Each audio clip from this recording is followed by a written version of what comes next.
তেওঁ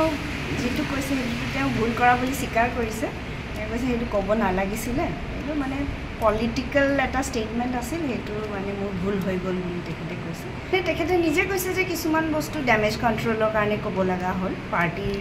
ডেমেজ কণ্ট্ৰলৰ কাৰণেহে ক'ব লগা হৈছে বুলি তেওঁ নিজে কৈছে আৰু তেওঁ অলপ ভাবিও চাব বুলি অলপ সময় দিছোঁ তেওঁ কিছুমান কথা কৈছে এতিয়া যে SITৰ পাকিস্তানত গৈ সোধপোছ কৰিব নোৱাৰে তেনেধৰণৰ কিছুমান কথা কৈছিল তেনেকুৱা ধৰণৰ কিবা সোধা গৈছে নেকি কিন্তু তেখেতে যিটো আমি বিচাৰিছিলোঁ তথ্য দিবলৈ তেখেতে নোৱাৰিলে সেইবাবে আজি তেওঁৰ কিবা মিটিং আছে বুলি ক'লে দিল্লীত সোনকালে যাব লাগে বুলি কোৱাৰ কাৰণে আজি যাবলৈ দিলোঁ কিন্তু আৰু সময় দিছোঁ তেওঁ তথ্যখিনি আমাৰ ওচৰত মানে আনি পেলাই দিব আৰু কেতিয়ালৈকে আহিব বা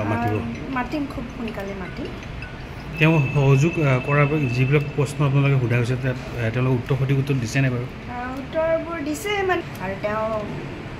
মানিছে SITটোৰ যে ক্ৰেডিবিলিটি আছে বুলি মানি পেলাই আজি আহা বুলি কৈছে নহ'লেতো নাহিলে হয় কোঅপাৰেট কৰিছে মুঠতে আহিছে পৰৱৰ্তী সময়লৈ গৌৰৱ গগৈক মাতা হ'ব নেকি পৰ্যায়ক্ৰমে আপোনালোকে গম পাই যাওক